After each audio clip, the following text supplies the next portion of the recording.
sou L. Max e esse é o Facing the Light. Convido-vos a encarar a luz.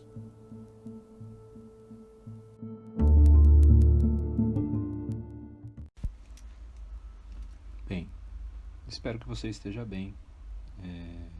Na pílula de hoje, para darmos continuidade aí à ideia do projeto Facing the Light, vou falar um pouquinho sobre noções fundamentais de filosofia. Dar uma pincelada nas funções fundamentais. Como eu disse antes, o estudo, né, a busca do conhecimento, ele tem que ser sistemático, baseado logicamente num método científico, um método científico de pesquisa, para que a gente não debande ou fique buscando coisas em aberto. Então sempre é importante pensarmos num método, seguirmos um método científico, né? E isso vai começar a gerar uma taxonomia, inclusive no modo de se buscar conhecimento, de ler. Em outras palavras, é uma ciência que necessita de uma coesão lógica interna e externa, né? A gente precisa... Para o estudioso é bem importante conhecer o significado básico de algumas palavras dentro do contexto filosófico. Também é importante os elementos básicos e fundamentais, para que não deixe o discurso ficar ambíguo ou que tenha força em interpretações desprovidas de base, esse tipo de coisa. Não é o objetivo daqui, nem tenho pretensão de fazer uma aula, de oferecer elementos filosóficos, tantos elementos filosóficos quanto necessário para que se tenha um arsenal forte contra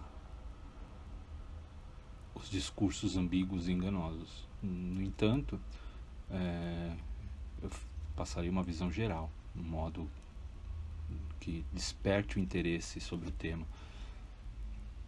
que dessa maneira a gente consiga buscar ou alimente em você a vontade de buscar sempre mais elementos para uma apreciação melhor, racional, de toda e qualquer teoria oferecida para você. A história da tese e da antítese. Tese e antítese é uma coisa que você vai ter em tudo, inclusive num assunto de bar, né? Você conversando com seu amigo, você vai expor a sua tese, o seu pensamento, e aí você vai ter um contraponto.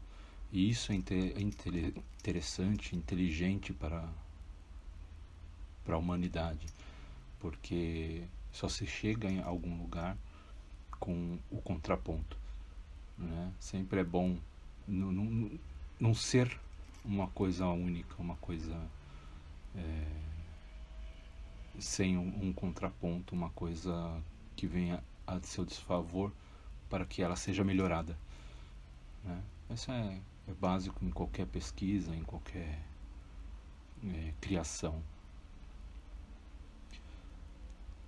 Vamos falar de realidade. Realidade é aquilo que existe. Saber o que existe constitui uma velha disputa entre realistas e antirrealistas. Podemos falar também que em realidade ontológica e realidade ôntica. A realidade ontológica é tudo que percebemos e que podemos e que comprovamos, né, através de qualquer sentido, através da experimentação. Então, dessa forma, a gente pode dizer que as ondas de rádio, as ondas eletromagnéticas, etc.,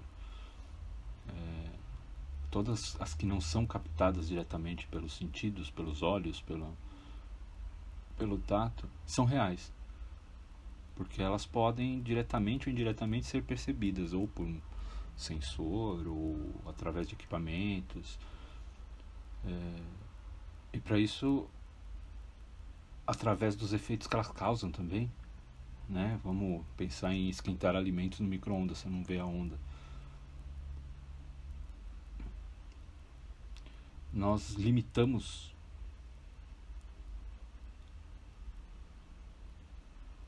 nós somos limitados por nossos sentidos. Interpretamos as diversas manifestações do mundo exterior como reais ou irreais dentro dos critérios que nós mesmos embutimos no inconsciente, né? Através de vários fatores, através da nossa educação, através dos conceitos que nos é passado quando infância. Então, tudo que percebemos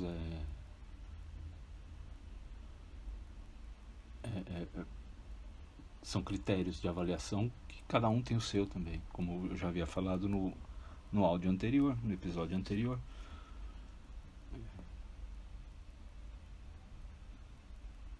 São critérios fiáveis de análise, né? São coisas que você já comprova. Por exemplo, ninguém vai se colocar na frente de uma locomotiva em movimento, porque seus sentidos vão alertar a presença da locomotiva, vão mostrar aquela... Então, assim, isso é muito intrínseco, é básico, né? Ninguém vai colocar a mão dentro de uma fogueira, porque o sentido já sabe que o fogo vai queimar.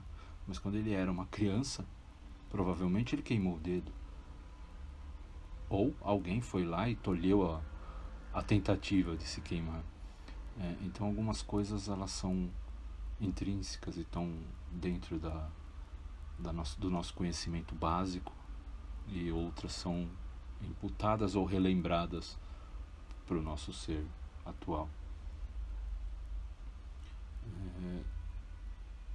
Sem os critérios de avaliação, esses critérios básicos, esses critérios imputados, não existe nenhuma possibilidade real de construção de conhecimento. Ou seja, você tem que chegar no critério, você tem que sentir o critério para você ter o conhecimento. É como a criança colocando o dedo na fogueira. Se a criança não tiver um instinto base que aquilo é perigoso, normalmente isso já é bem montado no ser humano, às vezes o espírito aventureiro dele é muito maior do que o instinto base. Então ele vai lá e coloca o dedo na fogueira, e aí ele vai comprovar aquilo, né? Então ele vai ter uma construção real de conhecimento. Tendo em vista que só pode classificar ou analisar algo, né? Nós só poderemos classificar ou analisar através dos 5 sentidos da mente.